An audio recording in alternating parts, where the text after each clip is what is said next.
Hello students and welcome back to my channel once again. Today's video is very important for every student जो कि NEET examination के लिए या फिर board examination के लिए प्रिपेयर कर रहे हैं बिकॉज आज की इस वीडियो में मैं आपको बायो के चैप्टर बायोटेक्नोलॉजी की लाइन बाय लाइन एक्सप्लेनेशन देने वाली हूँ ताकि एनसीईआरटी की अंडरस्टैंडिंग आपकी बहुत अच्छी हो जाए और आप लोग नीट एग्जामिनेशन में as well as board examination में बहुत अच्छा स्कोर करो क्योंकि ये आप लोगों को पता ही होना चाहिए कि स्पेशली बायो सब्जेक्ट में एनसीईआरटी से बाहर कुछ नहीं आता है और जिस स्टूडेंट को एनसीईआरटी बहुत अच्छे से समझ में आ जाती है वो स्टूडेंट बहुत अच्छा स्कोर करता है, चाहे वो बोर्ड का एग्जामिनेशन हो या फिर नीट का एग्जामिनेशन हो। तो ये हमारी वीडियो पार्ट सेकंड है। इससे पहले ऑलरेडी पार्ट वन अपलोडेड है। अगर आपने वो वीडियो नहीं देखी है तो डिस्क्रिप्शन बॉक्स में मैं आपको लिंक प्रोवाइड कर दूंगी, आप जाकर के प्लीज़ उस वीडियो को ज़रूर देखें। उसके बाद आप पार्ट सेकंड को कंटिन्यू करें ताकि आपको ये चैप्टर बहुत अच्छे से समझ में आए।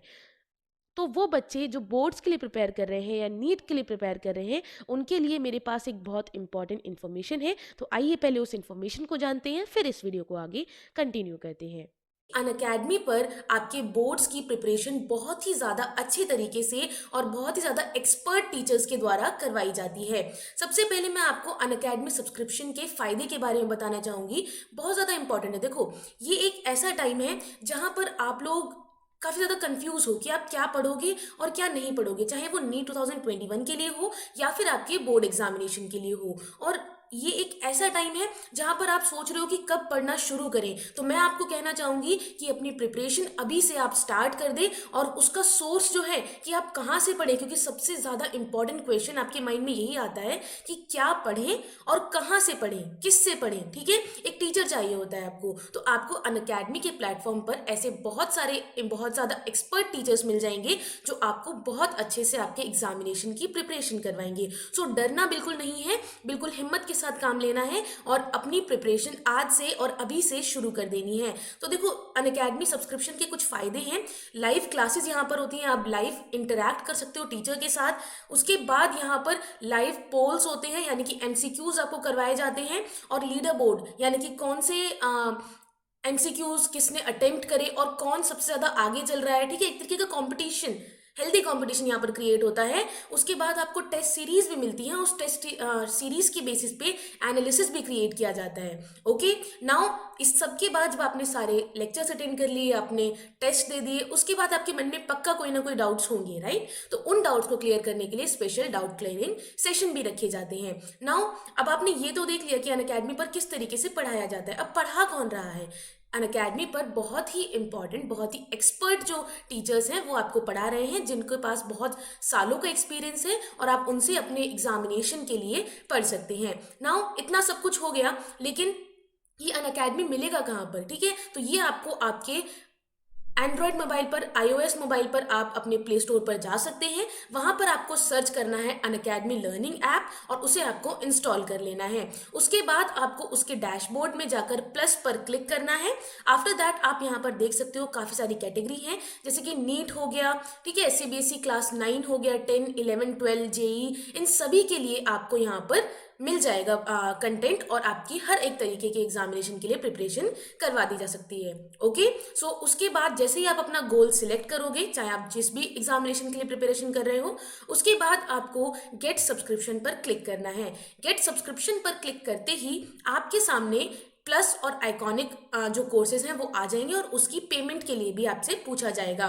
तो इसके मैं आपको फायदे बता देती हूँ कि आप लोगों को 9, 10, 11, 12 यानी कि 4 सालों के लिए 40,000 रुपीज़ में आपको ये पूरा कोर्स मिल रहा है 4 साल के लिए। जहाँ आप कोचिंग इंस्टीट्यूट्स में 2-2.5 लाख रुपए एक साल के पे करते हो, वहीं यहाँ पर 4 साल के लिए आपको ओनली एंड ओनली 40,000 रुपीज़ पे करने हैं। और अगर आप लोग 10th, 11th, 12th के लिए प्रिपेयर कर रहे हो तो आपको सिर्फ 32,000 पे करना है। ओके, नाउ अगर आप लोगों को इसमें डिस्काउंट चाहिए तो आप लोग मेरा कोड विन बोर्ड्स जो है वो यूज कर सकते हो और उससे आपको काफी सही डिस्काउंट इसमें मिल जाएगा। क्लियर? नाउ काफी ऐसे बच्चे होंगे जो एक साथ इतना सारा अमाउंट नहीं पे करेंगे, राइट। आपके मन में डाउट्स होंगे कि यार कैसा पढ़ाते हैं, किस तरीके का प्लेटफॉर्म है और किस तरीके का कंटेंट मिलेगा और आपसे इंटरैक्ट किया जाएगा या नहीं किया जाएगा। तो उस सब चीज़ों के बारे में भी कोई टेंशन लेने की जरूरत नहीं है।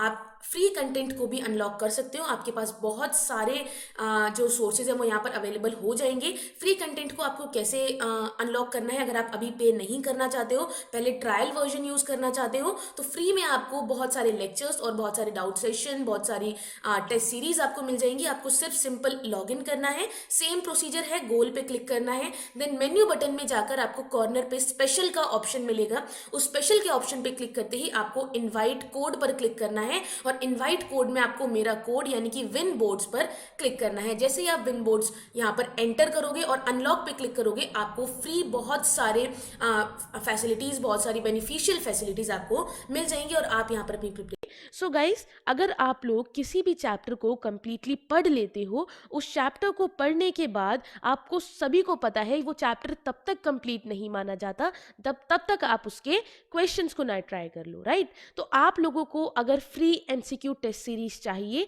अगर आप चाहते हो कि मैं इंपॉर्टेंट चैप्टर वाइज एमसीक्यू की टेस्ट सीरीज आपके लिए लेकर के आऊँ, तो प्लीज़ आप लोग मुझे डिस्क्रिप्शन बॉक्स में दी गई मेरी अनअकैडमी प्रोफाइल पर फॉलो करें। प्लस वहाँ पर मैं डेली लाइव क्लास ले रही हूँ, जिस लाइव क्लास के अंदर मैं डेली हर एक चैप्टर के अराउंड 40 से 50 एमसीक्यू फ्री में आप लोगों को प्रैक्टिस करवा रही हूँ। सारे एमसीक्यू बहुत ज़्यादा इंपॉर्टेंट है और कई बच्चों को लास्ट टू लास्ट ईयर और प्लस लास्ट ईयर भी एमसीक्यूज ने, मेरी एमसीक्यू सीरीज़ ने बहुत ज़्यादा हेल्प की थी। तो मैं यही चाहूँगी कि अगर आप लोग अपनी प्रिपरेशन बेस्ट बनाना चाहते हो तो सिर्फ एनसीईआरटी पढ़ने से नहीं होने वाला है। एनसीईआरटी पढ़ने के बाद उस नॉलेज को अप्लाई करना होगा एमसीक्यू सॉल्व करने में। तो मैं डिस्क्रिप्शन बॉक्स में मेरी आज होने वाली लाइव क्लास का लिंक आपको दे दूंगी, आप उसे जाकर देखिए, लाइव क्लास को अटेंड करिए, क्वेश्चंस को अटेम्प्ट करिए और अच्छे से अपना एनालिसिस कीजिए कि आप किस लेवल पर इस टाइम पर हो और आपको प्रिपरेशन कितनी ज़्यादा करने की ज़रूरत है। उसी के साथ साथ अनअकैडमी प्रोफाइल का लिंक भी मैं आपको दे दूंगी, जिस पे आप जाकर मुझे फॉलो कर सकते हो और डेली मेरी लाइव क्लासेस को अटेंड कर सकते हो, जिस पे आपको एमसीक्यूज रोज डेली आपको एमसीक्यू मिलेंगे, वो भी free MCQ test series. Okay, तो चलो ये सारी बातें तो हो गई कंप्लीटली आपके बेनिफिट की कि किस तरीके से आप लोग बेनिफिट उठा सकते हो इन पर्टिकुलर टेस्ट सीरीज का, इस पर्टिकुलर कोर्स का। अब हम शुरू करते हैं हमारा मेन चैप्टर। नाउ एक second, you may have realized that normally, unless one cuts the vector, the source DNA with the same restriction enzyme, the recombinant vector molecule cannot be created. देखो, ये हम ऑलरेडी लास्ट क्लास के अंदर पढ़ चुके हैं कि अगर आपने सेम रेस्ट्रिक्शन एंजाइम से कट नहीं किया है वेक्टर को, जो सोर्स है डीएनए का उसको सेम रेस्ट्रिक्शन एंजाइम से नहीं कट किया है, तो रिकॉम्बिनेंट वेक्टर जो है वो नहीं बन पाएगा। रिकॉम्बिनेंट डीएनए बनाने के लिए क्या करना होगा? सबसे पहले आपको रिकॉम्बिनेंट डीएनए बनाने के लिए क्या करना होगा? सेम रेस्ट्रिक्शन एंजाइम से आपको कट करना होगा। क्लियर? तो रिकॉम्बिनेंट डीएनए बनाना है, लेकिन आप उसे बनाने के लिए ये पता कैसे करोगे कि आपका जीन ऑफ इंटरेस्ट क्या है? आपके पास पूरा जीनोम तो होगा। एक ह्यूमन जीनोम को ले लो, उसकी लेंथ कितनी बड़ी होती है? वो काफी बड़ा होता है, राइट। ह्यूमन जीनोम की जो लेंथ है वो काफी बड़ी होती है, कुछ इस तरीके से काफी बड़ी बड़ी लेंथ होती है। अब मुझे इतना बताओ कि इसमें से आपको तो इतने की जरूरत है, ठीक है, ये आपका जीन ऑफ इंटरेस्ट है। अब मुझे इतना बताओ कि कैसे पता चलेगा कि ये जो आपका जीन ऑफ इंटरेस्ट है आपको सिर्फ यही चाहिए? इतने बड़े डीएनए में से कैसे पता लगाओगे, कैसे सेपरेट करोगे? तो आपको इतने बड़े जीनोम में से सेपरेट करना होगा अपने जीन ऑफ इंटरेस्ट को बाकी जीन से, डीएनए से, और वो होता है एक टेक्निक के थ्रू, उसको कहते हैं जेल इलेक्ट्रोफोरेसिस। क्लियर? सभी को समझ में आई ये चीज? तो हम सेपरेशन करते हैं, सबसे पहले सेपरेट करते हैं, आइसोलेट करते हैं डीएनए के फ्रेगमेंट्स को।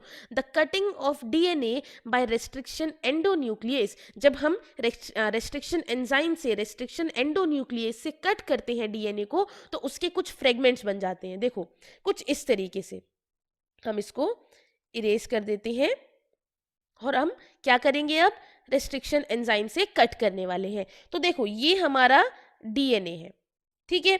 अब हमने इसके ऊपर रेस्ट्रिक्शन एंजाइम किया, कट करवाया, अब क्या होगा, इसके छोटे छोटे छोटे छोटे फ्रेगमेंट्स बन जाएंगे। कुछ इस तरीके से फ्रेगमेंट्स बन जाएंगे, राइट। अब आपको क्या करना है, नाउ ये जो फ्रेगमेंट्स होंगे इनको आप सेपरेट कर सकते हो एक टेक्निक के थ्रू जिसे हम कहते हैं जेल इलेक्ट्रोफोरेसिस।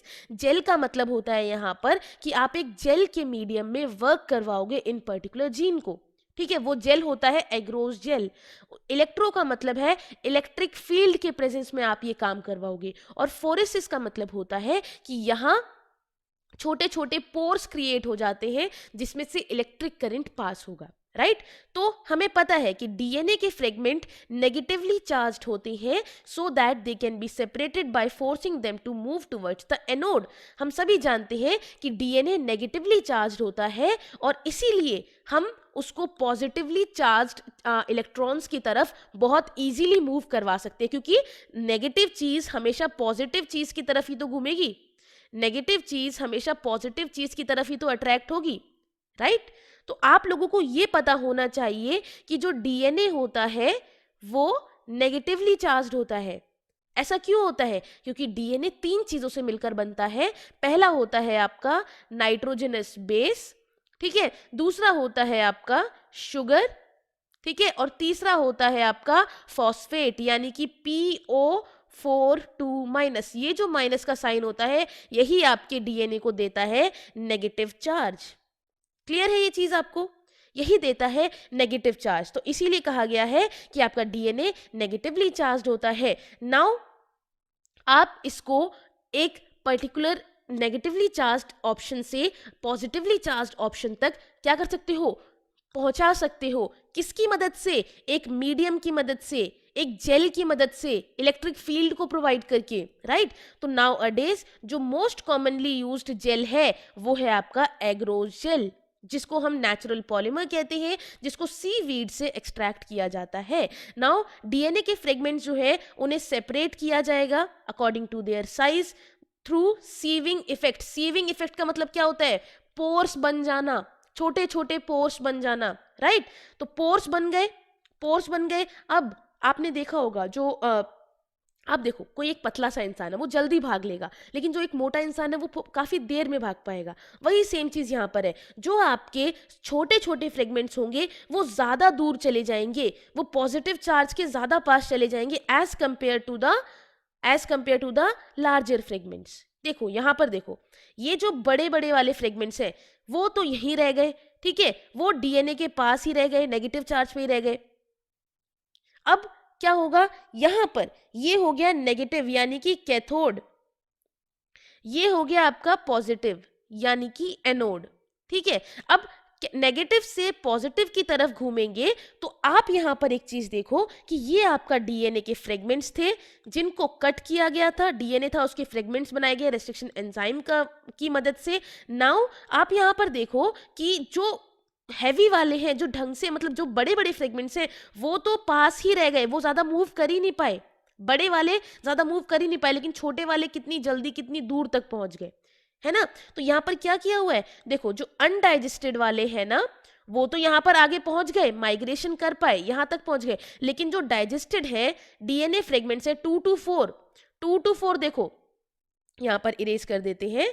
ये देखो अनडाइजेस्टेड, ये रहा अनडाइजेस्टेड, ये रहा आपका अनडाइजेस्टेड, कलर चेंज कर देते हैं, ये बेसिकली आगे नहीं पहुंच पाया, राइट। लेकिन जो डीएनए के फ्रेगमेंट्स जो थोड़े हल्के थे, थोड़े छोटे थे, वो आगे पहुंच गए, they were faster as compare to the undigested fragments. So जो सेपरेट होंगे डीएनए के फ्रेगमेंट्स उनको हम देख सकते हैं सिर्फ और सिर्फ स्टेनिंग की मदद से। डीएनए को जब आप स्टेन करोगे तभी आप उसको देख पाओगे, और स्टेन करने के लिए हम हेल्प लेते हैं इथीडियम ब्रोमाइड की। किसकी हेल्प लेते हैं? इथीडियम ब्रोमाइड की हेल्प लेते हैं। और ऐसा करते हैं कब? जब इथीडियम ब्रोमाइड उसके ऊपर हमने लगा दिया, उसके बाद उसको सन की रेज में यानी कि अल्ट्रावायलेट रेडिएशन की रेज में आप उसको क्या करोगे, उसको एक्सपोज करोगे। नाउ आप कभी भी पूरा प्योर डीएनए नहीं देख सकते हो in the visible light without staining, तो आपको स्टेनिंग करनी ही होगी, और स्टेनिंग के लिए आप यूज कर रहे हो इथीडियम ब्रोमाइड। नाउ आप देख सकते हो जो ब्राइट ऑरेंज कलर के जो बैंड्स होंगे डीएनए के वो स्टेन्ड होंगे, वो इथीडियम ब्रोमाइड की वजह से स्टेन्ड हुए हैं। जब आपने उन्हें यूवी लाइट के अंदर एक्सपोज किया है। ये क्वेश्चन आता है एग्जामिनेशन में, क्वेश्चन पूछा जाता है किस कलर के बैंड्स बनते हैं जेल इलेक्ट्रोफोरेसिस में, तो बनते हैं ऑरेंज कलर के बैंड्स। ओके, अब जो आपके सेपरेटेड बैंड्स होंगे डीएनए के, उन्हें कट कर दिया जाएगा एग्रोस जेल की मदद से और उन्हें एक्सट्रैक्ट कर दिया जाएगा फ्रॉम द जेल पीस, उन्हें निकाल लिया गया। इस स्टेप को बोलते हैं इल्यूशन। नाउ डीएनए के फ्रेगमेंट्स जो होते हैं उन्हें प्योरीफाई किया जाएगा इस तरीके से ताकि उन्हें यूज किया जा सके रिकॉम्बिनेंट डीएनए बनाने के लिए, और फिर उन्हें ज्वाइन किया जाएगा विद क्लोनिंग फैक्टर्स। समझ में आया कि आपने इतने बड़े डीएनए में से अपना जीन ऑफ इंटरेस्ट कैसे ढूंढा, कि आपको कैसे पता चला कि आपको इसी जीन में क्या करवाना है, इसी जीन को रिकॉम्बिनेंट डीएनए बनाना है, रिकॉम्बिनेंट जीन बनाना है। कैसे पता चला? इसी को आपको प्लाज्मिड के साथ जाके अटैच करना है।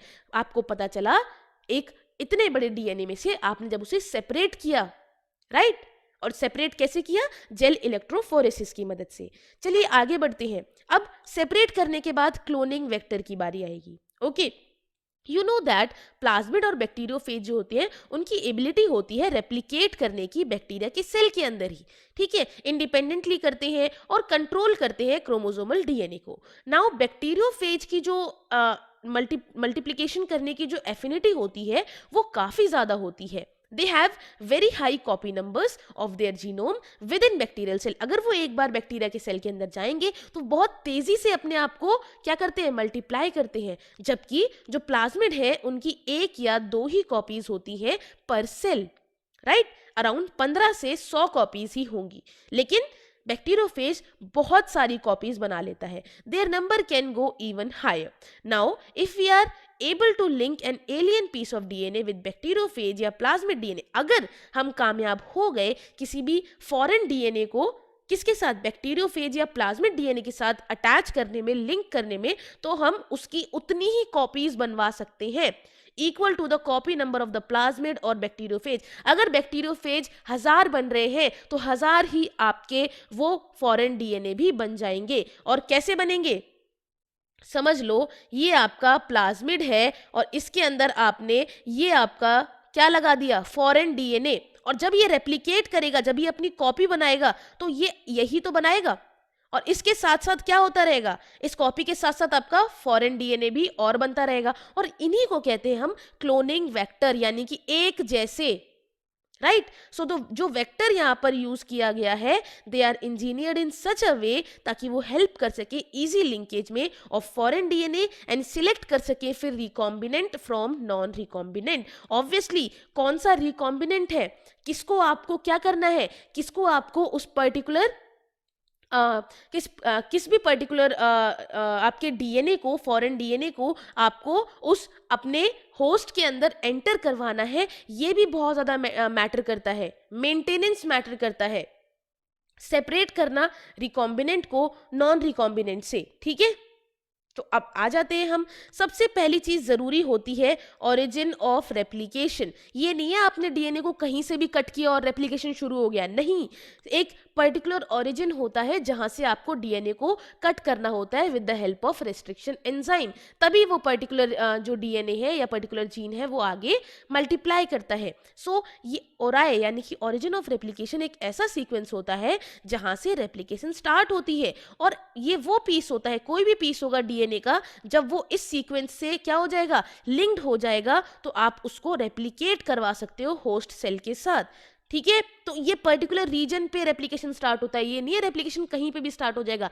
जिस रीजन पे रेप्लिकेशन स्टार्ट होता है उस रीजन को बोलते हैं ओरिजिन ऑफ रेप्लिकेशन। ओरिजिन का मतलब ही होता है ये चीज यहां से शुरू हुई है, ठीक है। Now this sequence is also responsible for controlling the copy number of the link DNA. अगर आपने सही ओरिजिन पे लगाया है तो ऑब्वियसली कॉपी नंबर हायर होगा, ठीक है। लेकिन अगर आपने गलत ओरिजिन पे अपने फॉरेन डीएनए को लगाया है तो और रेप्लिकेशन धीरे होगा, रेप्लिकेशन होगा ही नहीं, तो नंबर ऑफ कॉपीज नहीं बनेंगी, राइट। सो अगर आपको चाहिए कि ज्यादा कॉपीज बने टारगेट डीएनए की, तो उसको आपको सही वेक्टर में जो कि उस ओरिजिन को सपोर्ट करता हो, वो ओरिजिन हाई नंबर को सपोर्ट करता हो, आपको वहीं पे उसको लिंक करना चाहिए। समझ में आया। दूसरी चीज आती है सिलेक्टेबल मार्कर। अब देखो, ये समझो कि आपके पास 2 ई कोलाई है, ठीक है, एक आपका नॉर्मल इकोलाई है और एक आपका ट्रांसफॉर्मेंट इकोलाई है। ये आपका नॉर्मल वाला है, ये आपका ट्रांसफॉर्मेंट वाला है। ठीक है, यहां मेरे पास एंटीबायोटिक रेसिस्टेंस का जीन प्रेजेंट है। यहां पर क्या है, एंटीबायोटिक रेसिस्टेंस का जीन प्रेजेंट है। एक सेकेंड, यहां पर ये जीन प्रेजेंट है। नाउ अगर मुझे सिलेक्ट करना है कि इन दोनों में से ट्रांसफॉर्मेंट में सिलेक्टेबल मार्कर को मैं क्या करूंगी, यूज करूंगी। अगर मुझे सिलेक्ट करना है तो मैं क्या करूंगी, इन दोनों में से, वेट अ सेकेंड, यहां पर मैं क्या करूंगी, पर्टिकुलरली यूज करूंगी सिलेक्टेबल मार्कर को, ताकि मैं अपने ट्रांसफॉर्मेंट को सिलेक्ट कर सकूं।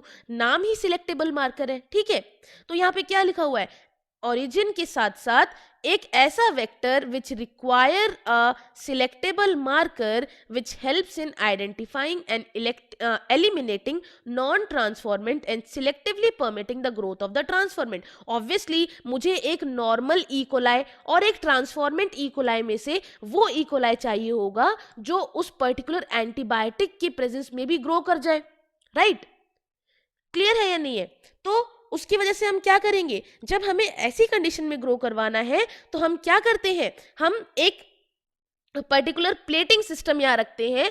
प्लेटिंग सिस्टम आप मान लो एक ऐसा मीडियम है जहां पर आपका एम्पिसिलिन प्रेजेंट है। आप समझ लो यहां पर एम्पिसिलिन मैंने क्या किया, इसके अंदर प्रेजेंट रखा हुआ है। एम्पिसिलिन मैंने यहां पर प्रेजेंट रखा हुआ है। ठीक है, अब यहां पर एम्पिसिलिन है। अब मुझे ये बताओ, जिसके पास एम्पिसिलिन का रेसिस्टेंस प्रेजेंट होगा, एम्पिसिलिन एंजाइम का रेसिस्टेंस प्रेजेंट होगा, वो तो ऑब्वियसली ग्रो कर जाएगा ना इस मीडियम में, क्योंकि एम्पिसिलिन उसको डिस्ट्रॉय नहीं कर पाएगा। राइट, लेकिन जिसके पास एम्पिसिलिन रेसिस्टेंस जीन नहीं है, वो बैक्टीरिया कैसे ग्रो कर जाएगा, नहीं कर पाएगा। उसको तो एम्पिसिलिन ऑब्वियसली डिस्ट्रॉय कर देगा, उसकी ग्रोथ को रोक लेगा। तो यही होता है सिलेक्टेबल मार्कर। तो इस तरीके से मुझे मदद मिली, मुझे सिलेक्ट करने में मदद मिली कि कौन सा ट्रांसफॉर्मेंट है और कौन सा नॉन ट्रांसफॉर्मेंट है। मैंने कहा मेरे पास ट्रांसफॉर्मेंट बैक्टीरिया के अंदर एम्पिसिलिन में मैं उसे ग्रो कर लूंगी, लेकिन जो नॉर्मल वाला है वो जीन यहाँ पर ग्रो नहीं कर पाएगा। तो मैं इन दोनों बैक्टीरिया को एक ऐसे मीडियम में ग्रो करूंगी जिसके अंदर एम्पिसिलिन प्रेजेंट हो। तो जिसके अंदर रेसिस्टेंस जीन होगा एम्पिसिलिन का, वो तो ग्रो कर पाएगा, क्योंकि एम्पिसिलिन उसके ऊपर वर्क ही नहीं करेगा, क्योंकि रेसिस्टेंस है, उसके पास रेसिस्टेंस है। लेकिन जिसके पास एम्पिसिलिन के खिलाफ एम्पिसिलिन रेसिस्टेंस नहीं होगा, वो नॉर्मल वाला ग्रो कर ही नहीं पाएगा। राइट, सो ट्रांसफॉर्मेशन एक ऐसा प्रोसेस होता है थ्रू विच एक पीस ऑफ डीएनए को इंट्रोड्यूस करते हैं होस्ट के बैक्टीरिया के अंदर। ठीक है, नॉर्मली ये वो जीन होता है जिसके अंदर विच एनकोडिंग रेसिस्टेंस टू एंटीबायोटिक्स, यानी कि एम्पिसिलिन एक एंटीबायोटिक है और इसके खिलाफ एम्पिसिलिन रेसिस्टेंस जीन यहाँ पर प्रेजेंट है। तो ट्रांसफॉर्मेंट वाला ऑब्वियसली ग्रो कर जाएगा। अगर सेम यहाँ पर मैं कहूँ कि यहाँ पर कानामाइसिन इसके अंदर प्रेजेंट है, यहाँ पर एम्पिसिलिन की जगह कानामाइसिन प्रेजेंट है, तो यहाँ पर कानामाइसिन क्या होगा, कानामाइसिन रेसिस्टेंस प्रेजेंट होगा, तब ये यहाँ पर ग्रो कर पाएगा। अगर माइसिन यहाँ पर, कानामाइसिन अगर यहाँ पर नहीं प्रेजेंट होगा तो ऑब्वियसली ये भी ग्रो नहीं करेगा, तो ये भी नॉन ट्रांसफॉर्मेंट हो जाएगा। क्लियर? तो इनको हम यूजफुल सिलेक्टेबल मार्कर कहते हैं इकोलाई के लिए। जो नॉर्मल इकोलाई है ऑब्वियसली वो उसके पास रेसिस्टेंस नहीं है इन एंटीबायोटिक्स के लिए, तो वो ग्रो नहीं कर पाएगा। राइट, अब आ जाते हैं क्लोनिंग साइट। बहुत ज़्यादा इंपॉर्टेंट है कि क्लोनिंग साइट कौन सी है। जब आप एक पर्टिकुलर डीएनए को कुछ कुछ फ्रेगमेंट्स में काट देते हो, तो ये बहुत ज़्यादा ज़रूरी होता है कि आप लोग उसे इतने फ्रेगमेंट्स में ना काटो। ठीक है, जो आप रेस्ट्रिक्शन एंजाइम यूज कर रहे हो वो उसको इतने फ्रेगमेंट्स में ना काट के एक सिंपल फ्रेगमेंट में काट दे। वो क्या है, ठीक है, वो क्या है यहाँ पर, एक सेकेंड, बस इतना।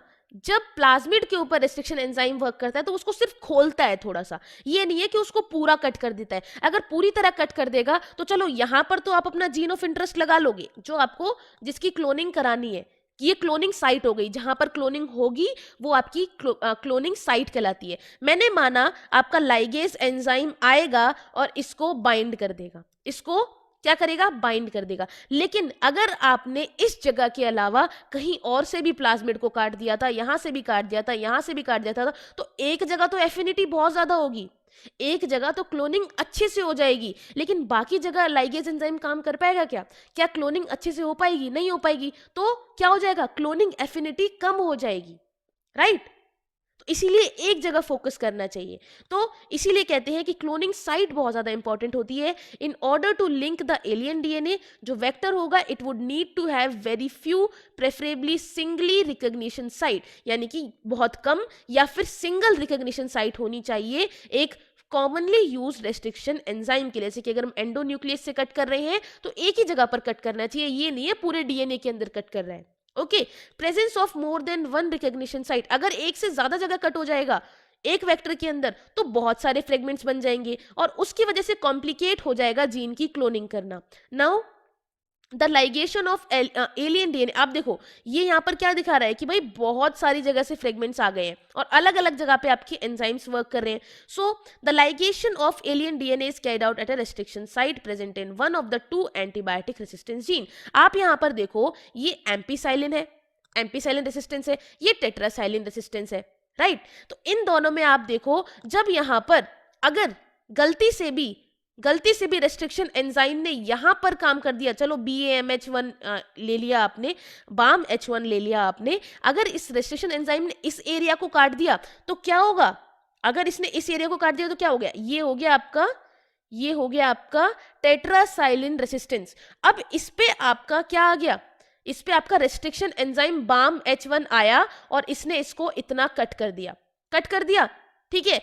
अब क्या होगा, ये पहले रेसिस्टेंस की एक्टिविटी रखता था, रेसिस्टेंस कर पा रहा था उस पर्टिकुलर एंजाइम के लिए। अब जब BAMH1 ने इसके ऊपर वर्क किया ना तो इसकी टेंडेंसी चली गई, ये इनएक्टिव हो गया, ये क्या हो गया, इनएक्टिव हो गया। अब ये इस पर्टिकुलर एरिया को, इस पर्टिकुलर ऑर्गेनिज्म को टेट्रासाइलिन के लिए कोई रेसिस्टेंस प्रोवाइड नहीं कराएगा, क्योंकि टेट्रासाइलिन रेसिस्टेंस जीन तो खत्म हो चुका, वो तो इनएक्टिव हो गया क्योंकि कट कर दिया गया उसको। इसलिए जरूरी है कि एक पर्टिकुलर जगह से कट किया जाए, ना कि कहीं से भी कट कर दिया जाए। इसीलिए अगर आप यहां से कट कर दोगे तो टेट्रासाइलिन रेसिस्टेंस खत्म हो जाएगा, यहां से कर दोगे तो एम्पीसिलिन रेसिस्टेंस खत्म हो जाएगा। इसीलिए कहते हैं कि ओरिजिन जरूरी है, कि यहां से ही रेप्लिकेशन होनी चाहिए। आरओपी का मतलब क्या है, यहां पर आरओपी का मतलब क्या है, आरओपी कोड कर रहा है उन प्रोटीन के लिए जो कि रेप्लिकेशन ऑफ प्लाज्मिड में जरूरी है, प्लाज्मिड के रेप्लिकेशन के लिए जरूरी है। तो हर एक चीज बहुत ज्यादा इंपॉर्टेंट है, याद रखना, ठीक है, याद रखोगे ये चीजें। तो अगर हम एग्जांपल लें, अगर आप लाइगेट करते हो एक फॉरेन डीएनए को, यही मैंने आपको जो अभी समझाया उसी को लैंग्वेज में कहा जा रहा है। BAMH1 जो आपकी साइट है टेट्रासाइलिन रेसिस्टेंस की, वहां पर आपने BAMH1 को लगाया इन द वेक्टर PBR322, ठीक है। नाउ रिकॉम्बिनेंट प्लाज्मिड जो होगा वो अपनी टेट्रासाइलिन रेसिस्टेंस की क्या कर देगा, टेंडेंसी खो देगा, क्योंकि टेट्रासाइलिन को तो आपने ऑब्वियसली बीच में ही रोक दिया, टेट्रासाइलिन रेसिस्टेंस को आपने डिस्टर्ब कर दिया, तो डिस्टर्ब कर दिया तो वो इनएक्टिव हो जाएगा, तो अब वो टेट्रासाइलिन से हमें बचाएगा ही नहीं, उस पर्टिकुलर जीन को बचाएगा ही नहीं वो, ठीक है। Now but it can still be selected, आप फिर भी सिलेक्ट कर सकते हो इसको from non recombinant one by plating the transformant on tetracycline containing medium. आप कैसे कर सकते हो, आप यहां पर क्या करोगे, दो मीडियम्स लो, एक तरीके से आप क्या करोगे, ये लो, हम अभी ले लेते हैं, आपने दो मीडियम्स लिए, ठीक है। इसमें आपने क्या किया, पहले में एम्पीसिलिन रेसिस्टेंस प्रेजेंट है, ठीक है। तो यहां पर क्या होगा, यहां पर नॉन रिकॉम्बिनेंट और आपका रिकॉम्बिनेंट दोनों ही ग्रो कर जाएंगे। क्यों क्यों क्योंकि यहां पर एम्पीसिलिन प्रेजेंट है सिर्फ, और एम्पीसिलिन के लिए तो नॉन रिकॉम्बिनेंट के पास भी और रिकॉम्बिनेंट के पास भी रेसिस्टेंस जीन प्रेजेंट है, क्योंकि उसको थोड़ी ना काटा है, सिर्फ टेट्रासाइलिन वाले को काटा है BAMH1 ने, राइट। उसके बाद अब क्या होगा, इस दूसरे वाले में आप टेट्रासाइलिन वाला जो एंजाइम है उसको रखो, मीडियम के अंदर टेट्रासाइलिन प्रेजेंट रखो एंटीबायोटिक। अब क्या होगा, इस रिकॉम्बिनेंट वाले के पास तो टेट्रासाइलिन कट हो गया था, टेट्रासाइलिन इसके पास से खत्म हो गया था, राइट, क्योंकि हमने इसके ऊपर कटिंग करवा दी थी रेस्ट्रिक्शन एंजाइम की मदद से, तो टेट्रासाइलिन इनएक्टिव हो गया था। तो अब क्या होगा, ये वाला तो ग्रो कर जाएगा क्योंकि यहां पर टेट्रासाइलिन और एम्पीसिलिन दोनों प्रेजेंट है, लेकिन ये वाला ग्रो नहीं कर पाएगा। तो इससे आपको पता चल गया कि आपका रिकॉम्बिनेंट कौन सा है जिसके अंदर टेट्रासाइलिन रेसिस्टेंस खत्म हो गया था, है कि नहीं। समझ में आया सभी को? ये बस यही चीज है इसके अंदर, ठीक है। तो the transformant growing on ampicillin, जो एम्पिसिलिन में ग्रो कर रहे हैं उसके पास तो एम्पिसिलिन ऑलरेडी प्रेजेंट है, तो उसको तो आप ट्रांसफर कर दोगे ना मीडियम के अंदर जिसके अंदर टेट्रासाइलिन प्रेजेंट है। नाउ द रिकॉम्बिनेंट जो है will grow in ampicillin containing medium, लेकिन वो उस मीडियम में ग्रो नहीं करेगा जहां पर टेट्रासाइलिन है। क्यों नहीं करेगा? क्योंकि उसके पास टेट्रासाइलिन रेसिस्टेंस की प्रॉपर्टी बची ही नहीं, टेट्रासाइलिन रेसिस्टेंस को खत्म कर दिया गया था, ठीक है। बट जो नॉन रिकॉम्बिनेंट है वो दोनों ही मीडियम में ग्रो करेंगे क्योंकि उनके पास तो दोनों ही रेसिस्टेंस जीन प्रेजेंट थे ना। तो इस केस में हम कह सकते हैं कि एक एंटीबायोटिक रेसिस्टेंस जीन हेल्प करता है दूसरे ट्रांसफॉर्मेंट जीन को सिलेक्ट करने में, जबकि जो दूसरा एंटीबायोटिक रेसिस्टेंस जीन होता है वो इनएक्टिवेट हो जाता है due to insertion, inactivated due to insertion of alien DNA, आपने फॉरेन डीएनए ऐड किया और वो इनएक्टिव हो गया, जो कि हेल्प करता है in the selection of recombinant. Now the selection of recombinant due to inactivation of antibiotic is a cumbersome procedure. अब सिलेक्ट करना एक बहुत ही हजार्डियस प्रोसीजर है, लैब के अंदर इसे करना बहुत डिफिकल्ट हो जाता है क्योंकि इसके अंदर हमें साइमल्टेनियस प्लेटिंग की सिस्टम चाहिए होता है, 2 प्लेट चाहिए होती है डिफरेंट एंटीबायोटिक्स यानी कि टेट्रासाइलिन, एम्पिसाइलिन, इन पर्टिकुलर एंटीबायोटिक्स की प्लेट चाहिए होती है। इसीलिए इसका एक ऑल्टरनेटिव सिलेक्टेबल मार्कर चुना गया है जिसको डेवलप किया गया है, विच विल डिफरेंशिएट, जो डिफरेंशिएट कर देंगे आपके रिकॉम्बिनेंट को फ्रॉम नॉन रिकॉम्बिनेंट, जो क्या कर देंगे? डिफरेंशिएट कर देंगे रिकॉम्बिनेंट को from non recombinant on the basis of their ability कि वो क्या कलर प्रोड्यूस कर रहे हैं in the presence of chromogenic substrate, यानी क्रोमो मतलब कलर, जेनिक मतलब जेनेटिक मटेरियल, क्रोमोजेनिक सबस्ट्रेट के प्रेजेंस में कौन सा कलर वो शो कर रहे हैं। ये आपका एक सिंपल मेथड हो गया सिलेक्टेबल मार्कर का या फिर सिलेक्शन ऑफ रिकॉम्बिनेंट का। नाउ एक रिकॉम्बिनेंट डीएनए है जिसको इंसर्ट किया है with in the coding sequence of enzyme beta galactosidase. ये क्या करेगा? It will result into inactivation of the gene. Obviously beta galactosidase के अंदर, इस एंजाइम के अंदर, इसको सीक्वेंस के अंदर आपने ऐड करवाया है तो इनएक्टिवेशन तो होगा ही होगा ना। इसी को कहते हैं इंसर्शनल इनएक्टिवेशन। जब आपने, अभी मैंने आपको समझाया था, जब आपने यहां पर टेट्रासाइलिन के बीच में क्या किया? इंसर्ट कराया फॉरेन डीएनए, इसको कट करवाया तो ये इनएक्टिव हो गया, टेट्रासाइलिन इनएक्टिव हो गया। अब इसके पास टेट्रासाइलिन रेसिस्टेंस के पास रेसिस्टेंस की प्रॉपर्टी ही नहीं बची, उसी को कहते हैं इंसर्शनल इनएक्टिवेशन। नाम से समझ में आया सभी को, है ना? अब क्या होगा? The presence of chromogenic substrate, जिसके अंदर क्रोमोजेनिक सबस्ट्रेट रहेगा उसका कलर ब्लू कलर का आ जाएगा, उसकी कॉलोनीज ब्लू कलर की आ जाएंगी अगर प्लाज्मिड जो है बैक्टीरिया के अंदर प्रेजेंट है। Now if the plasmid in the bacteria does not have an insert, तब आपका ब्लू कलर दिखेगा, लेकिन जो इंसर्ट है, जो आपने एंटर किया है, उसको आप देखोगे कि उसका कोई कलर नहीं आएगा। It will result into insertional inactivation of the beta galactosidase. जिसके अंदर बीटा गैलेक्टोसाइडेज गया होगा उसके अंदर ऑब्वियसली इनएक्टिव हो गया होगा वो पर्टिकुलर जीन, वो पर्टिकुलर रेसिस्टेंस जीन, तो उसके अंदर कोई कलर नहीं आएगा। और जो इनएक्टिव नहीं हुआ होगा, जिसके ऊपर बीटा गैलेक्टोसाइडेज नहीं वर्क किया होगा, वो एक्टिवेट रहेगा और वो स्टेनिंग प्रोसेस दिखाएगा, उसके अंदर ब्लू कलर आएगा। क्लियर है ये चीज? ठीक है, चलो अब आ जाते हैं वेक्टर्स के ऊपर। अब आएंगे हम वेक्टर्स के ऊपर। वेक्टर बहुत इंपॉर्टेंट है, ठीक है। प्लांट्स में एग्रोबैक्टीरियम ट्यूमिफेशियन, जिसका टीआई प्लाज्मिड यहां दिया होगा, टीआई प्लाज्मिड, एग्रोबैक्टीरियम ट्यूमिफेशियंस का टीआई प्लाज्मिड बहुत ज्यादा इंपॉर्टेंट है। ये टीआई प्लाज्मिड प्लांट में ट्यूमर बनाने का काम करता है, ठीक है। तो हम, इस छोटी सी चीज है, इसको हम बस इतना ही पढ़ते हैं, लेकिन हम एक बार रीड आउट जरूर करेंगे। आप सरप्राइज रह जाओगे ये जानकर कि आपने अब तक ट्रांसफरिंग जीन्स के बारे में तो पढ़ लिया, लेकिन अब आप ये जान लो कि प्लांट्स और हायर प्लांट्स के अंदर हम किस तरीके से ट्रांसफर करते हैं जीन्स को from bacteria and viruses, which is known from this ages. Now आप कैसे डिलीवर करोगे जीन्स को to transform eukaryotic cell and force them to do what the bacteria और वायरस वांट। अब आप इस चीज के लिए क्यूरियोसिटी दिखा सकते हो, आप सोच सकते हो कि भाई आखिर ऐसा कैसे होगा कि एक बैक्टीरिया या एक वायरस एक प्लांट या एक एनिमल को पूरी तरह कंट्रोल कर रहे हैं कि भाई अब जो हम चाहते हैं वही तुम करोगे, ठीक है। एग्जाम्पल के तौर पर एग्रोबैक्टीरियम ट्यूमिफेशियन, ये एक पैथोजन है, ठीक है, कई डाइकॉट प्लांट के अंदर देखने को मिलता है और ये डिलीवर करता है एक पीस ऑफ डीएनए को जिसको हम टीडीएनए कहते हैं। टीडीएनए को ये ट्रांसफर करता है टू ट्रांसफॉर्म एक नॉर्मल प्लांट सेल को ट्यूमर सेल में कन्वर्ट कर देता है। क्लियर। एग्रोबैक्टीरियम टूमीफेशियंस एक पैथोजन है जो कि डाइकॉट प्लांट के अंदर देखने को मिलता है और ये पर्टिकुलरली क्या करता है, ये डिलीवर करेगा पीस ऑफ डीएनए को, उस डीएनए के पीस को कहते हैं टीडीएनए, ताकि एक नॉर्मल प्लांट का सेल ट्यूमर सेल में कन्वर्ट हो जाए और फिर वो इन ट्यूमर सेल को क्या करते हैं, डायरेक्ट करते हैं, इनको कंट्रोल करते हैं ताकि ये वो केमिकल बनाए जो कि इस पैथोजन को यानी कि टीडीएनए को चाहिए। सिमिलरली अगर हम, ये तो हो गई एनिमल्स की बात, अगर हम प्लांट्स की बात करें तो प्लांट्स के अंदर बेसिकली क्या होता है, प्लांट्स के अंदर जो रेट्रोवायरसेस होते हैं, एनिमल्स के अंदर रेट्रोवायरसेस जो होते हैं एनिमल्स के अंदर, उनके पास एबिलिटी होती है to transform the normal cell into the cancerous cell.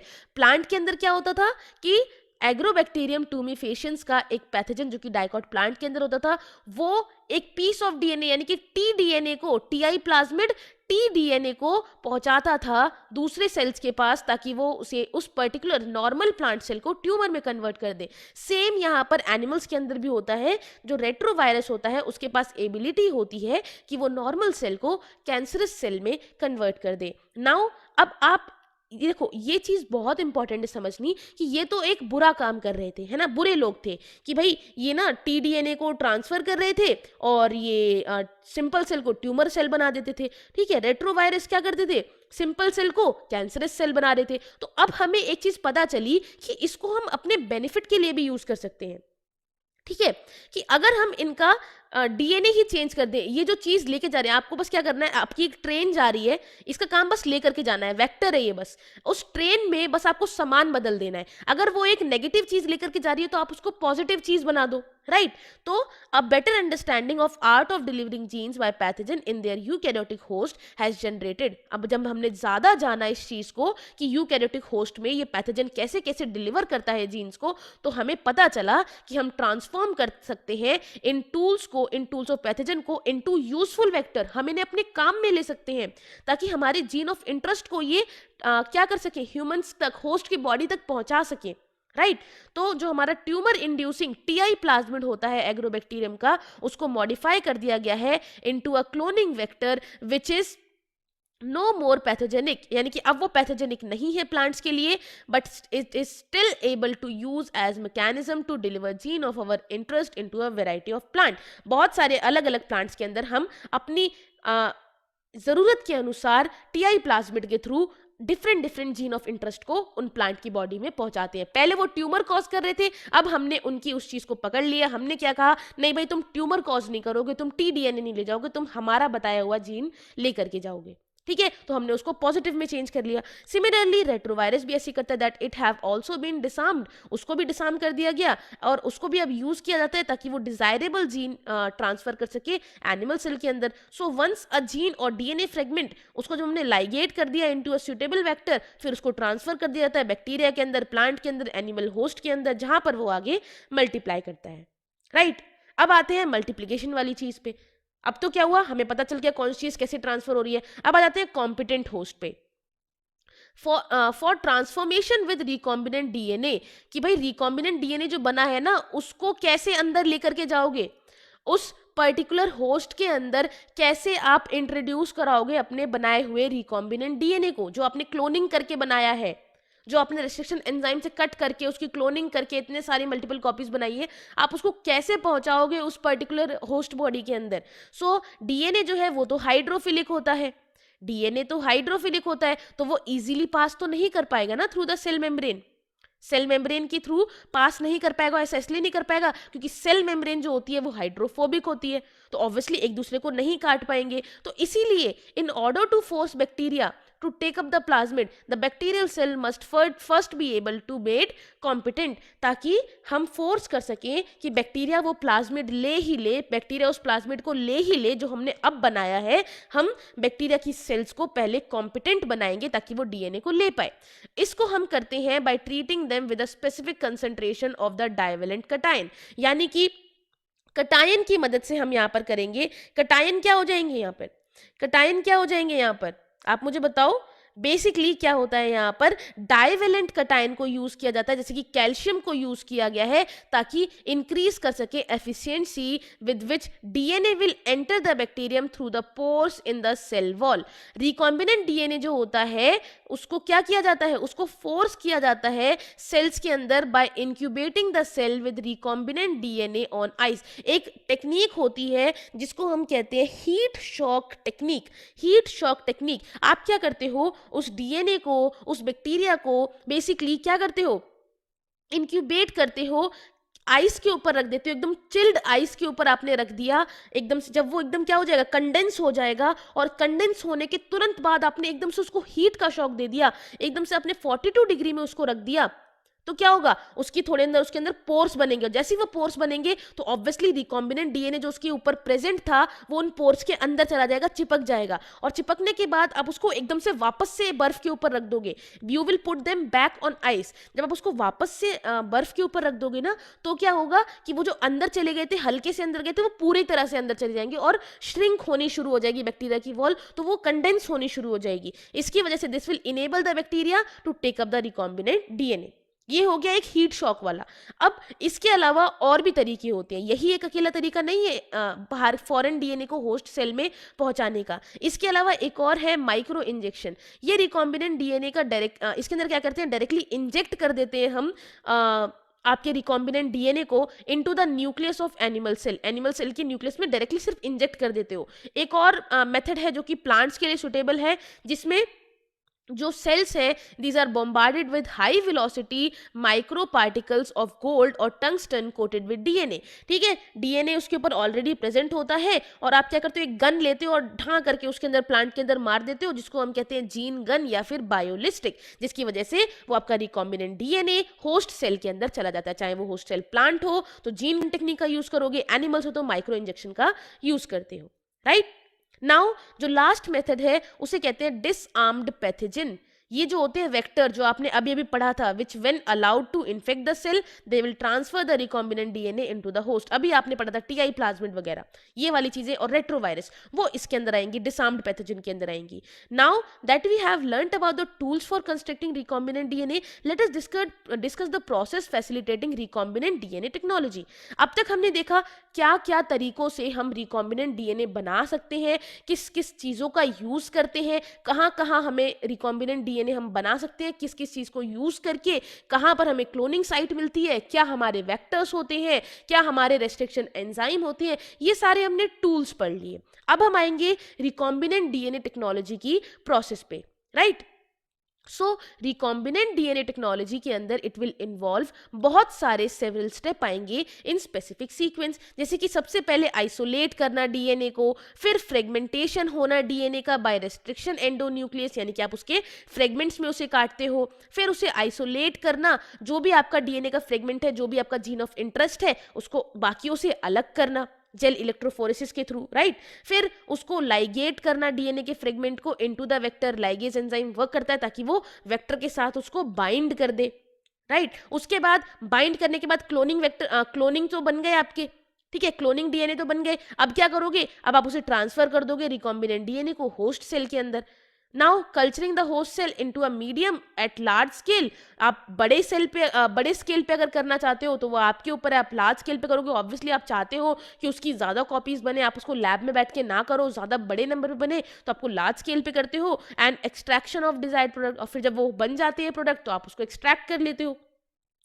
अब हर एक स्टेप मैंने आपको बिल्कुल नॉर्मल बता दिया। हर एक स्टेप को अब हम डिटेल में देखते हैं, ठीक है, कि हम कैसे कैसे रिकॉम्बिनेंट डीएनए टेक्नोलॉजी करते हैं।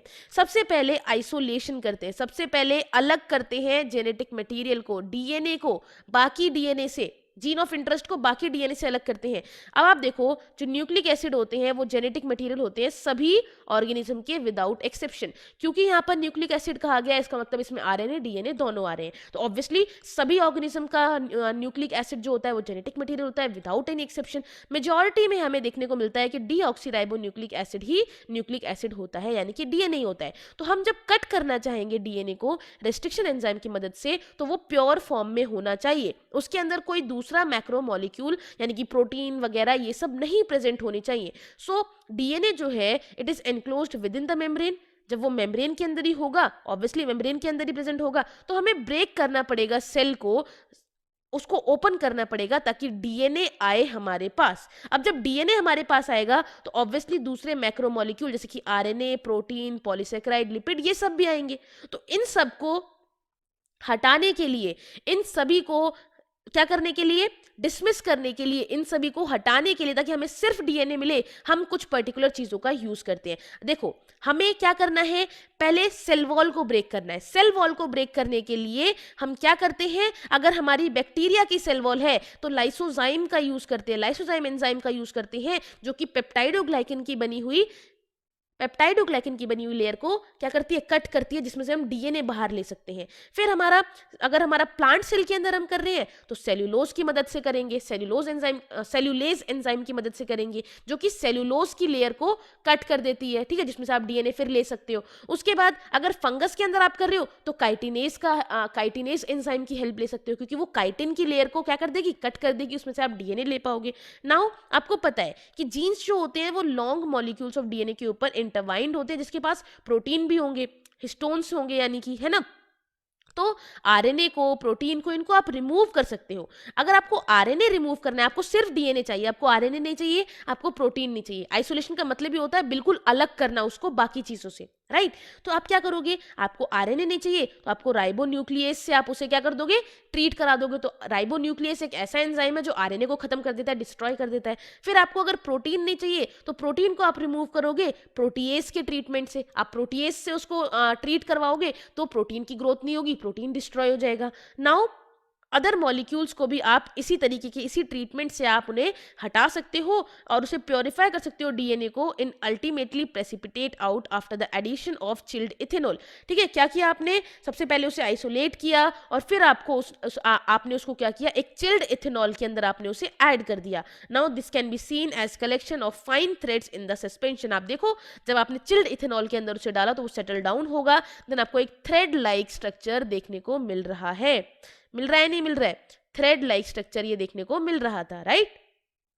ठीक है, आगे बढ़ते हैं। अब आप क्या करोगे, कटिंग कैसे करते हो डीएनए की, कटिंग कैसे करते हो डीएनए की at specific location.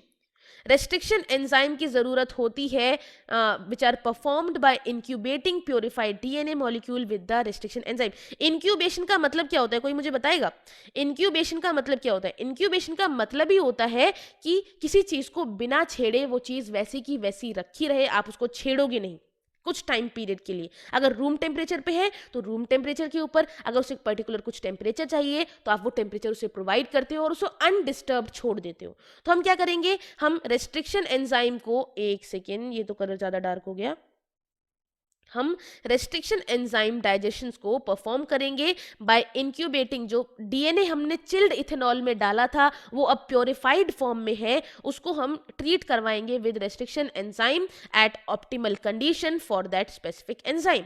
Now agarose gel electrophoresis यहाँ पर होगी, ऑब्वियसली कट करना है, फ्रेगमेंट्स में कट करना है, राइट। तो जेल इलेक्ट्रोफोरेसिस करानी ही होगी, तो जेल इलेक्ट्रोफोरेसिस होगी for the progression of restriction enzyme digestion. Now DNA negatively charge होता है तो वो मूव करेगा पॉजिटिव इलेक्ट्रोड की तरफ यानी कि एनोड की तरफ, और यही हमने अभी देखा था जेल इलेक्ट्रोफोरेसिस के अंदर, और यही प्रोसेस को हम रिपीट करेंगे वेक्टर डीएनए के लिए भी।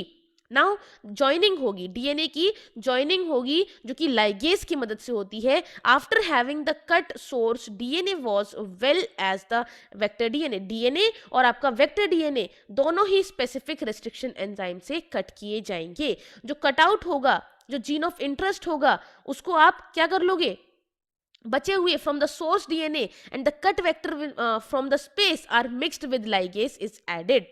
ठीक है, उनको आपने मिक्स किया और उसके अंदर लाइगेज ऐड किया, एक वेक्टर हो गया, एक डीएनए हो गया, यानी कि जीन ऑफ इंटरेस्ट। वेक्टर के साथ आपने, ये आपका वेक्टर हो गया, इसके अंदर आपने जीन ऑफ इंटरेस्ट ऐड कर दिया, और जब जीन ऑफ इंटरेस्ट ऐड कर दिया तो इसके अंदर आपको इसको जोड़ना भी पड़ेगा, और जोड़ने के लिए आपको जरूरत पड़ेगी किसकी, लाइगेज की। तो वही किया हुआ है ना इन्होंने, कि इन्होंने जीन ऑफ इंटरेस्ट और आपका दूसरा कट वेक्टर यानी कि ये प्लाज्मिड वाला वेक्टर, इसको इन्होंने मिक्स किया और लाइगेज के साथ ऐड कर दिया। यही किया ना इन्होंने, यही किया ना, और इसकी वजह से this will result in the preparation of recombinant DNA. अब आपका रिकॉम्बिनेंट डीएनए बनकर तैयार है।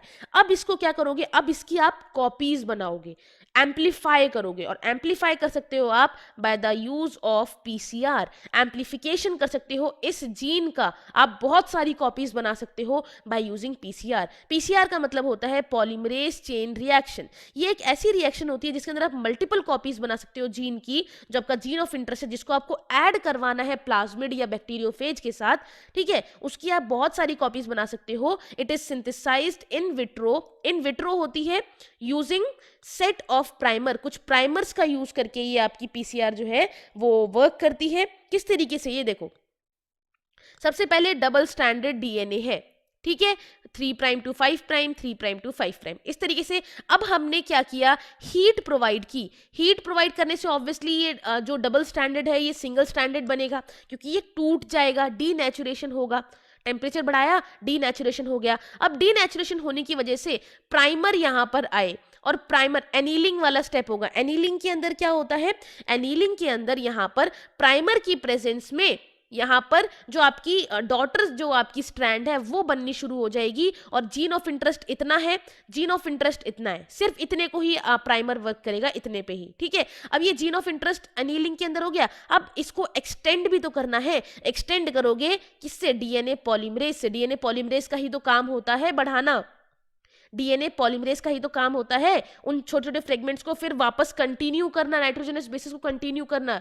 एक स्ट्रैंड से रीड करता है, दूसरे स्ट्रैंड पर बनाता है, तो एक्सटेंशन होगा। देखो जीन ऑफ इंटरेस्ट इतना सा था, यहां पर अब इतना बड़ा बन गया है या नहीं। तो यहां पर क्या हुआ, यहां पर क्या हुआ, पहले डबल स्टैंडर्ड था, फिर क्या हुआ, एक स्ट्रैंड ये बना, एक स्ट्रैंड ये बना। अब क्या होगा, यहां पे ये बन गया, ये एक बन गया, ये दूसरा बन गया। ये देखो कंप्लीट बनते चले गए, बनते चले गए, नहीं बनते चले गए। अब इससे क्या हुआ, इससे आपको, इसको वापस से आप करोगे तो इसमें से भी 2 निकलेंगे, इसमें से भी 2 निकलेंगे, इसको करोगे इसमें से भी 2 निकलेंगे, और इसमें से भी 2 निकलेंगे।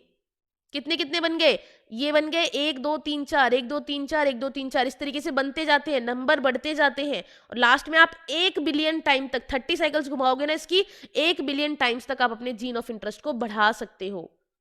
क्लियर है आपको ये। चलो जो चीज हमने पढ़ी उसको हम लैंग्वेज में पढ़कर देखते हैं। सो प्राइमर्स की मदद से, जो कि केमिकली सिंथेसाइज्ड ओलिगोन्यूक्लियोटाइड्स होते हैं, जो कि हेल्प करते हैं to the region of DNA, और एक ऐसा एंजाइम है जो कि डीएनए पॉलीमरेज है, इनकी मदद से आप पीसीआर करवाते हो। एंजाइम को एक्सटेंड करता है प्राइमर, एक्सटेंड करता है primer using the nucleotide, it will provide in the reaction, और जो जीनोमिक डीएनए है उसको टेम्पलेट बनाएंगे। ये देखो, ये टेम्पलेट स्ट्रैंड हो गया, ये टेम्पलेट स्ट्रैंड है, ये टेम्पलेट स्ट्रैंड है, और ये जो बन रहा है ये डॉटर स्ट्रैंड है, ठीक है। क्लियर। इस डॉटर स्ट्रैंड को आगे एक्सटेंड कौन करता है, डीएनए पॉलीमरेज। तो अगर ये प्रोसेस जो हो रहा है रेप्लिकेशन का, इसको रिपीट करोगे बहुत सारे बार, तो जो सेगमेंट होंगे डीएनए के वो एम्पलीफाई कर सकते हैं 1 बिलियन टाइम तक, यानी कि 1 बिलियन कॉपीज तक आप बना सकते हो पीसीआर की मदद से। Such repeated amplification is achieved by use of thermostable DNA. Thermostable DNA polymerase, यानी कि टैग की बात हो रही है यहाँ पर, ठीक है। इनका यूज किया जाता है, यहाँ नाम दिया हुआ है बैक्टीरिया का थर्मस एक्वाटिकस, जिसको यूज किया जाता है which will remain active during the high temperature. इसीलिए जरूरी होता है, डीएनए पॉलीमरेज तो कोई भी यूज कर लेगा, लेकिन थर्मोस्टेबल डीएनए पॉलीमरेज इसलिए यूज करना जरूरी है ताकि अगर हाई टेम्परेचर हो तो डीनेचुरेशन के टाइम पर वो डीएनए पॉलीमरेज भी ना मर जाए, डीएनए पॉलीमरेज भी ना डिस्ट्रॉय हो जाए, ठीक है। सो आपके जो एम्पलीफाइड फ्रेगमेंट होंगे, if desired can now be use to ligate with vector for further cloning. उसको आप लाइगेट से बाइंड कर दोगे फर्दर क्लोनिंग के लिए। क्लियर है ये चीज। चलो अब आप क्या करोगे, अब सब कुछ तैयार हो चुका है, रिकॉम्बिनेंट डीएनए बन गया, हर एक चीज को डिटेल में पढ़ लिया, क्लियर। अब उसको होस्ट सेल में तो पहुंचा दो यार, होस्ट सेल में तो पहुंचा दो जहां पर उसे एग्जैक्टली मल्टीप्लाई करना है। So insertion of recombinant DNA into the host cell या ऑर्गेनिज्म। बहुत सारे मेथड है इंट्रोड्यूस करने के लाइगेटेड डीएनए को इनटू द रेसिपेंट सेल यानी कि होस्ट सेल। जो होस्ट सेल होगा आफ्टर मेकिंग देम कॉम्पिटेंट, जब आप उसे कॉम्पिटेंट बना दोगे, यानी कि उसकी सेल वॉल को कैसे ना कैसे ब्रेक करने में कामयाब हो जाओगे, आप डीएनए को लोगे, from its surrounding. If a recombinant DNA bearing gene for resistant to an antibiotic, recombinant DNA के पास वो जीन है जो कि रेसिस्टेंस है टू द एंटीबायोटिक यानी कि एम्पिसिलिन के लिए, उसको ट्रांसफर करोगे इकोलाई सेल के अंदर। होस्ट सेल क्या करेगा, ट्रांसफॉर्म बन जाएगा इनटू एम्पिसिलिन रेसिस्टेंट सेल, यानी कि अगर एम्पिसिलिन प्रेजेंट भी होगा तो भी वो होस्ट सेल नहीं मरेगा। अगर हम उसे स्प्रेड करेंगे ट्रांसफॉर्म्ड सेल के अंदर ऑन अगार प्लेट जिसके अंदर एम्पिसिलिन होगा, तो सिर्फ ट्रांसफॉर्मेंट वाला ही ग्रो करेगा। ये पूरा कंसेप्ट मैं ऑलरेडी समझा चुकी हूँ। सिर्फ ट्रांसफॉर्मेंट वाला जिसके पास रेसिस्टेंस जीन प्रेजेंट है सिर्फ वही ग्रो करेगा, और जिसके पास रेसिस्टेंस जीन प्रेजेंट नहीं है, जो अनट्रांसफॉर्म्ड है, वो मर जाएगा। Since due to ampicillin resistance gene की वजह से one is able to select transformed cell, एक आप एम्पिसिलिन रेसिस्टेंस जीन की वजह से आप सिलेक्ट कर पाते हो ट्रांसफॉर्म सेल को in the presence of ampicillin. जो एम्पिसिलिन रेसिस्टेंस जीन है उसको यहाँ कहा जाता है सिलेक्टेबल मार्कर, यानी कि अगर टेट्रासाइलिन रेसिस्टेंस जीन होता तो उसे हम कहते हैं सिलेक्टेबल मार्कर, यहाँ पर एम्पिसिलिन रेसिस्टेंस जीन है तो उसे हम कह रहे हैं सिलेक्टेबल मार्कर। अब आप फॉरेन जीन प्रोडक्ट को ऑब्टेन कैसे कर सकते हो, जब आप इंसर्ट करते हो a piece of alien DNA into a cloning vector, तो आप उसको फिर ट्रांसफर करोगे बैक्टीरिया के अंदर, प्लांट के अंदर या एनिमल के अंदर, जो भी आपका होस्ट सेल है। तो जो एलियन डीएनए जहां पर मल्टीप्लाई करेगा, यानी कि आपका foreign DNA gene of interest जहां पर मल्टीप्लाई करेगा, इन ऑलमोस्ट जितने भी रिकॉम्बिनेंट टेक्नोलॉजी होती है उनका एक ही एम होता है कि वो अपना प्रोडक्ट बना सकें, जो उन्हें प्रोडक्ट चाहिए, जो उन्हें डिजायरेबल प्रोटीन चाहिए वो बना सके। इसीलिए यहाँ पर जरूरत होती है रिकॉम्बिनेंट डीएनए की टू बी एक्सप्रेस्ड। जो फॉरेन जीन है वो एक्सप्रेस होगा कुछ एप्रोप्रिएट कंडीशंस के अंदर, ठीक है। So the expression of foreign gene in host cell, उसके अंदर क्या होगा, it will involve the understanding technical details after having cloned the gene of interest. जब आप क्लोनिंग करा लोगे जीन ऑफ इंटरेस्ट की, having optimized the condition to induce the expression of the target protein, जो भी प्रोटीन आपको बनवाना है आप उसको वहां पर उसकी क्लोनिंग करवा रहे हो, तो आपको ये कंसिडर करना होगा, आप उसको ऑब्वियसली एक लार्ज स्केल पे करना चाहोगे, ज्यादा अमाउंट में बनाना चाहोगे, राइट, ठीक है। If any protein encoding gene is expressed in a heterologous host, उसको हम कहते हैं रिकॉम्बिनेंट प्रोटीन। कोई भी प्रोटीन अगर यहाँ पर प्रोटीन बनाने वाला कोई भी जीन अगर हमें दिखता है एक होस्ट के अंदर, तो उसे हम कह देते हैं रिकॉम्बिनेंट प्रोटीन हमारा बन गया है, ठीक है। और इसी रिकॉम्बिनेंट प्रोटीन को फिर हम लार्ज स्केल पे बनाते हैं। जो सेल है जिसके अंदर क्लोन्ड जीन प्रेजेंट है उसको हम ग्रो करेंगे स्मॉल स्केल पे लेबोरेटरी के अंदर, ठीक है।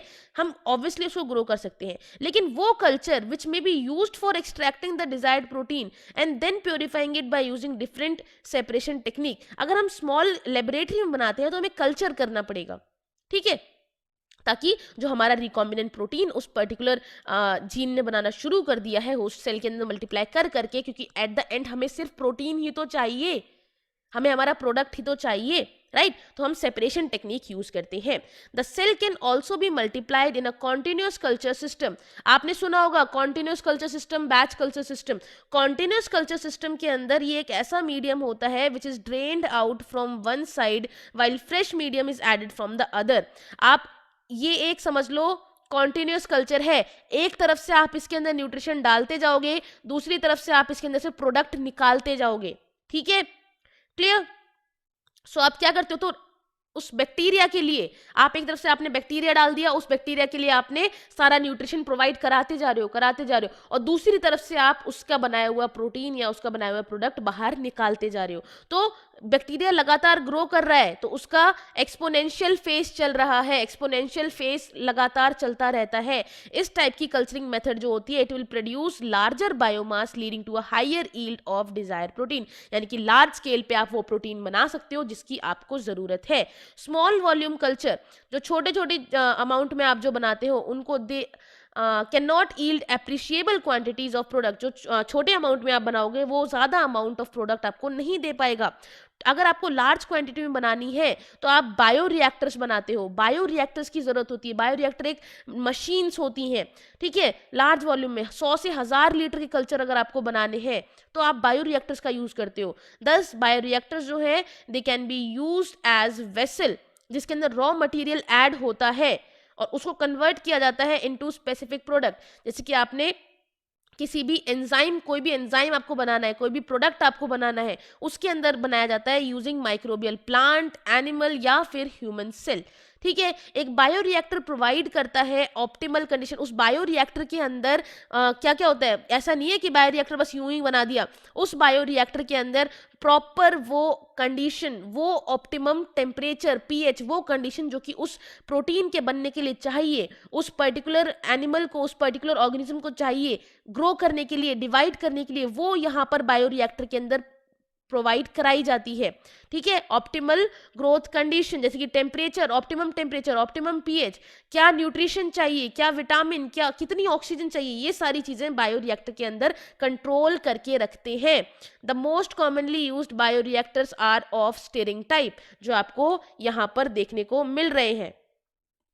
ठीक है, आप देख रहे हो, पहला है सिंपल स्टिर्ड टैंक बायोरिएक्टर, यहाँ पर फोम मेकर है जो कि फोम बनाता है। उसके बाद यहाँ पर एसिड बेस पीएच कंट्रोलर है, मोटर जो कि इस पर्टिकुलर चक्के को घुमाती है, स्टेराइल एयर यहाँ से निकलती रहेगी। स्टीम यहाँ पर स्टेरिलाइजेशन के लिए बहुत ज़्यादा ज़रूरी है। ठीक है, यहाँ पर कल्चर ग्रोथ, यहाँ पे कल्चर होता रहेगा, बनता रहेगा, एक पर्टिकुलर टेम्परेचर प्रोवाइड कराया जा रहा है। और दूसरा है आपका स्पार्ज्ड स्टिर्ड टैंक बायोरिएक्टर, जिसकी मदद से स्टेराइल एयर बबल्स जो होते हैं ना स्पार्ज किया जाता है। ठीक है, बबल्स को इंक्रीज किया जाएगा, it will increase the oxygen transfer area, increased surface area for oxygen transfer, that's why bubble का फॉर्मेशन यहाँ पर हो रहा है। और लगातार ये इस तरीके से घूमता रहता है ताकि बबल्स का फॉर्मेशन होता रहे। क्लियर है ये चीज आपको? So a stirred tank reactor usually cylindrical होता है। देखो ये रहा स्टिर्ड टैंक रिएक्टर, ये रहा सिंपल वाला। ठीक है, जो कि कर्व्ड शेप का होता है, फैसिलिटेट करता है मिक्सिंग ऑफ रिएक्टर कंटेंट। घूमता क्यों है, चक्के की तरह घूमता क्यों है, ताकि मिक्स कर सके रिएक्टर कंटेंट्स को। जो स्टिरर है आपके पास जो घुमा रहा है, वो मिक्स करता है और ऑक्सीजन की अवेलेबिलिटी को पूरे थ्रू आउट द बायोरिएक्टर पहुंचाता है। ऑल्टरनेटिवली जो air can be bubbled, air को हम बबल के रूप में यहाँ पर इस रिएक्टर में प्रेजेंट रख सकते हैं। अगर आप फिगर को ध्यान से देखो तो आपको बायोरिएक्टर के अंदर एगिटेटर सिस्टम देखने को मिलेगा। ठीक है, ये कंप्लीटली आपको एगिटेटर सिस्टम देखने को मिल रहा है। उसके बाद आपको क्या देखने को मिल रहा है, ऑक्सीजन डिलीवरी सिस्टम देखने को मिल रहा है। ठीक है, एयर कहाँ से जा रही है, एयर कहाँ से एंटर हो रही है, ये चीज आपको देखने को मिल रही है। आपको इसके अंदर फोम कंट्रोल सिस्टम देखने को मिल रहा है, ये रहा फोम बेकर। ठीक है, उसके बाद temperature control system, pH control system, sampling ports, ये सारी चीजें आपको यहाँ पर देखने को मिल रही हैं। अब उसके बाद आता है आपका डाउन स्ट्रीमिंग प्रोसेस। जब आपकी बायोसिंथेटिक स्टेज कंप्लीट हो जाएगी, आपका प्रोडक्ट जो आपको बनाना था वो कंप्लीट हो गया। अगर कोविड की वैक्सीन बन रही थी तो अलग अलग ट्रायल बेसिस पे ही तो बन रही थी, ऐसा तो नहीं है बनते ही सीधा आप लोगों को लगानी शुरू कर दी है वैक्सीन, राइट? ऐसा तो नहीं है। तो उसको प्रोडक्ट को लार्ज स्केल पे बनाया तो गया, लेकिन फिर उसकी डाउन स्ट्रीमिंग प्रोसेस भी बहुत ज्यादा जरूरी है, उसकी पैकेजिंग बहुत ज्यादा इंपॉर्टेंट है, राइट? तो जब एक बायोसिंथेटिक स्टेज कंप्लीट हो जाती है, प्रोडक्ट हमें उस प्रोडक्ट को सब्जेक्ट करना होता है through a series of processes. जैसे कि कोविड की वैक्सीन बनी, पहला ट्रायल हुआ, दूसरा ट्रायल हुआ, वैसे ही जो हमने प्रोडक्ट बनाया है रिकॉम्बिनेंट टेक्नोलॉजी की मदद से, बायोटेक्नोलॉजी की मदद से, उसको हमें कुछ सीरीज ऑफ प्रोसेस के थ्रू गुजारना होगा before it is ready for marketing, marketing में लाने से पहले।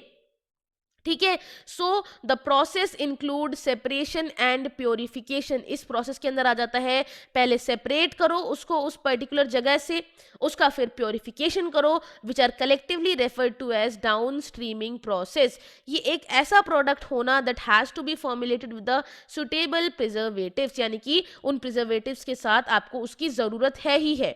Such formulation has to undergo through a clinical trial as in case of drugs. दवाइयाँ यूं ही थोड़ी ना आपके पास आ जाती हैं, उनके डिफरेंट ट्रायल्स होते हैं, क्लिनिकल ट्रायल्स होते हैं, उसके बाद आप लोगों को वो ड्रग्स इन द सेंस आपको वो मेडिसिन मिलती हैं। Okay, strict quality control testing होती है हर एक प्रोडक्ट के लिए, बहुत ज़्यादा ज़रूरी होती है।